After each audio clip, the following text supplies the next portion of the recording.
لکھ لیتا کہ حضرت بیوی بچے ہیں، بڑی پریشانی ہے، کوئی کام نہیں ہو رہا ہے، تو حضرت جواب جو لکھتے تھے تو یہ آیت لکھتے تھے وَلَقَدْ أَرْسَلْنَا رُسُلًا مِّن قَبْلِكَ وَجَعَلْنَا لَهُمْ أَزْوَاجًا وَذُرِّيَّةً۔ انبیاء کی بھی بیویاں تھی اور بہت زیادہ بیویاں ان کی ہوتی تھی، پورے پورے گاؤں آباد ہوتے تھے۔ 900 بیویاں تھی حضرت داؤد علیہ السلام کی، ایک روایت میں 1000، پورا ایک گلشن اقبال آباد تھا۔ اور سلیمان علیہ السلام کی کم از کم 60 اور زیادہ سے زیادہ 120، کیونکہ وہ مصروف بہت زیادہ تھے، جن اور انس کے بحر و بر کے بادشاہ۔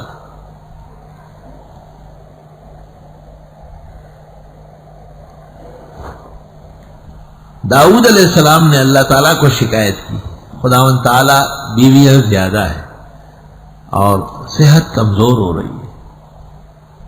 اللہ تعالیٰ سے علاج پوچھا، فَأَمَرَهُ اللَّهُ بِأَكْلِ الْبِيضِ، اللہ تعالیٰ نے حکم دے دیا کہ انڈے کھاؤ، خوب دبا دب انڈے کھاؤ۔ اللہ نے اس میں مردانگی، قوت، توانائی، سب چیزیں رکھی۔ علماء لکھتے ہیں 3 چیزیں ہیں جو مرد کے لیے تریاق ہے اور آب حیات ہے: دودھ، شہد اور انڈا۔ یہ عین فطرت کے مطابق ہے۔ اگر کوئی شخص عمر بھر دودھ، انڈا اور شہد استعمال کرے، چوتھی چیز کی کوئی ضرورت نہیں، کافی۔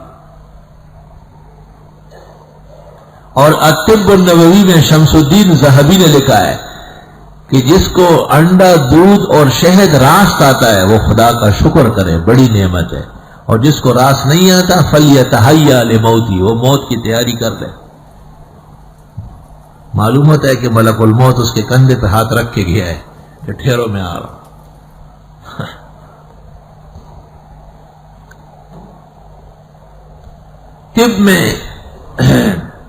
طب کی کتابیں تو بے حساب ہے، لیکن علماء کے کام کی 2 کتابیں شمس الدین ذہبی نے لکھی ہے الطب النبوی۔ علماء کو، خاص کر عربی جاننے والوں کو، ایسے خزانوں سے فائدہ اٹھانا چاہیے۔ اور انہی کے ساتھی اور رفیق حافظ ابن قیم نے بھی لکھی الطب النبوی، وہ ذہبی سے بڑی ہے لیکن ذہبی کی کتاب کارآمد ہے۔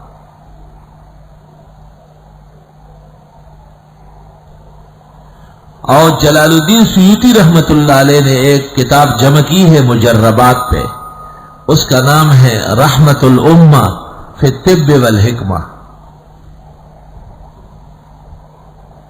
بہترین کتاب ہے، طلبہ کو اور سمجھدار طبقے کو اپنے پاس رکھنا چاہیے۔ آج کل کسی نے اردو میں ترجمہ کیا ہے جلال سیوطی کی کتاب کا۔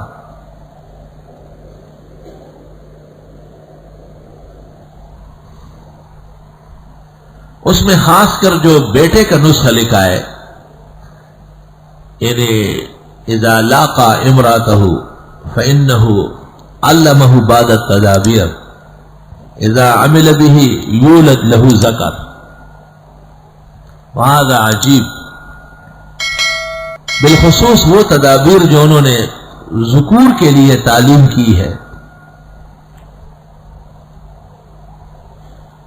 وہ نہایت مجرب اور قیمتی ہے اور اس پر عمل مفید ثابت ہوا ہے۔ اس کے علاوہ مستقل ایک ایک لفظ پر ایک ایک جلد لکھی ہے شہاب نویری نے نہایت العرب میں۔ 12ویں جلد مکمل انسانی اعضاء پر ہے اور ان کے قوت اور ضعف کے تدابیر پر ہے۔ 12ویں جلد شہاب نویری کی نہایت العرب کی۔